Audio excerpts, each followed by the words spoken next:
Hello નમસ્કાર વિદ્યાર્થી મિત્રો, ગુજરાત એજ્યુકેશન યુટ્યુબ ચેનલ પર આપ સર્વનું હાર્દિક સ્વાગત છે। મિત્રો, આજના વિડીયોની અંદર આપણે ચર્ચા કરીશું ધોરણ 8 વિષય સામાજિક વિજ્ઞાનની અંદર દ્વિતીય પરીક્ષા આધારિત વિકાસ મૂલ્યાંકનલક્ષી અસાઇનમેન્ટમાંથી પ્રશ્ન 2નું સંપૂર્ણ સોલ્યુશન આપણે જોવાના છે। તો આ વિડીયોને અંત સુધી જોવાનું ભૂલતા નહીં।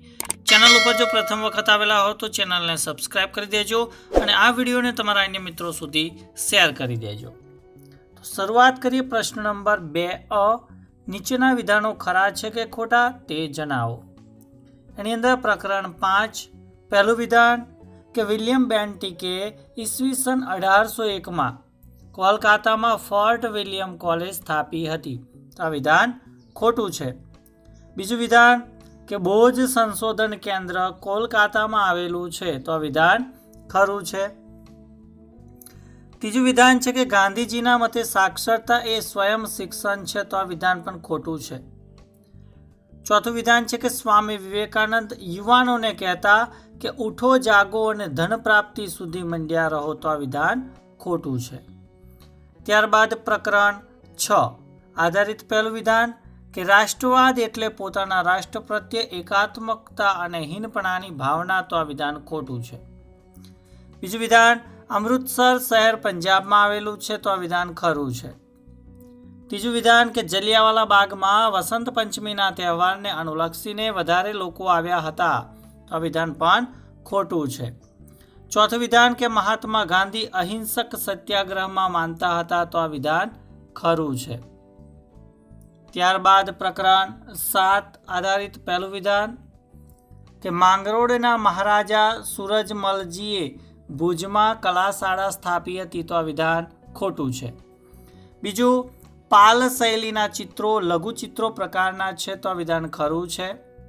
ત્રીજું વિધાન કે મોલારામ કાંગડા શૈલીનો મહાન ચિત્રકાર હતો, તો આ વિધાન ખરું છે। ચોથું વિધાન છે કે રવિન્દ્રનાથ ટાગોર ગુજરાતના નામાંકિત ચિત્રકાર હતા, તો આ વિધાન ખોટું છે। ત્યારબાદ પ્રકરણ 8 પહેલું વિધાન શ્રી કનૈયાલાલ મુનશી ગૃહ ખાતાના તે સમયના સચિવ હતા, તો આ વિધાન ખોટું છે। બીજું આઝાદી પછી જૂનાગઢના નવાબે જૂનાગઢનું હૈદરાબાદના નવાબ સાથે જોડાણ કર્યું, તો આ વિધાન ખોટું છે।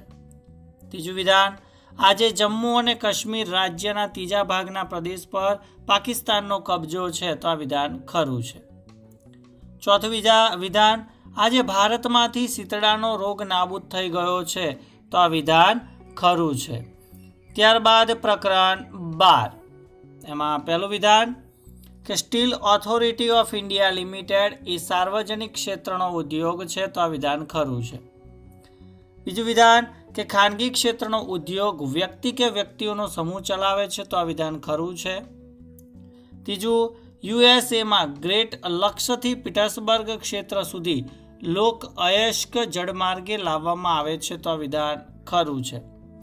ચોથું ઓસાકા પૂર્વેના માન્ચેસ્ટરના નામે પણ ઓળખાય છે, તો આ વિધાન ખોટું છે। ત્યારબાદ પ્રકરણ 13 પહેલું વિધાન કે વિશ્વમાં સૌથી વધારે વસ્તી ગીચતા દક્ષિણ પૂર્વ એશિયામાં છે, તો આ વિધાન ખોટું છે। બીજું વિધાન 2011ની જનગણના પ્રમાણે ભારતમાં દર 1000 પુરુષોએ સ્ત્રીઓની સંખ્યા 943 હતી, તો આ વિધાન ખરું છે।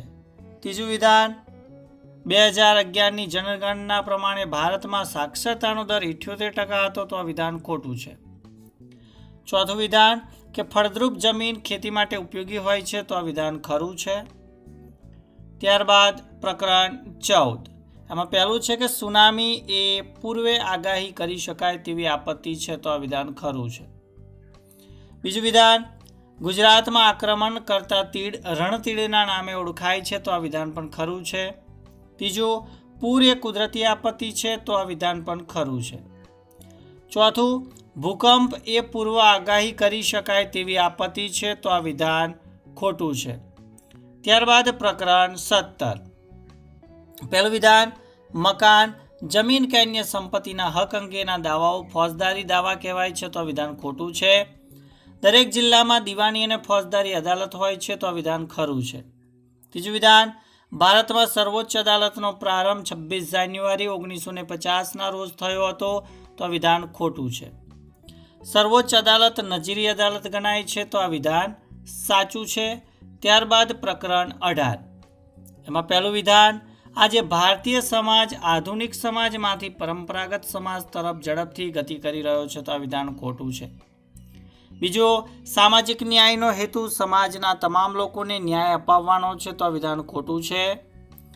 શિક્ષણના અભાવને કારણે લોકો સમાજમાં મળતા લાભોથી વંચિત રહી જાય છે, તો આ વિધાન ખરું છે.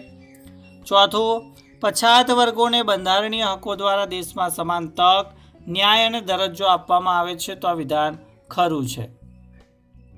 ત્યારબાદ પ્રકરણ 19 કે ભારતે કલ્યાણ રાજ્ય બનવાનો સંકલ્પ કર્યો છે, તો આ વિધાન ખરું છે. બીજું, કલ્યાણ રાજ્ય માટે સર્વજન હિતાય સર્વજન દુખાય સમાજ વ્યવસ્થાનું નિર્માણ કરવું અનિવાર્ય છે, તો આ વિધાન ખોટું છે. આઝાદી પછી ભારત સરકારે રોજગારીના નવા ક્ષેત્રોની શોધ કરી, તો આ વિધાન સાચું છે. અને ચોથું કે પંચવર્ષીય યોજનાઓને લીધે રાષ્ટ્રનો રાજકીય વિકાસ સારો થયો છે, તો આ વિધાન ખોટું છે. તો મિત્રો, ચોક્કસથી આ વિડીયો ગમ્યો હશે તો લાઇક કરજો, શેર કરજો અને ચેનલને સબસ્ક્રાઈબ કરી દેજો. Thank you. આભાર.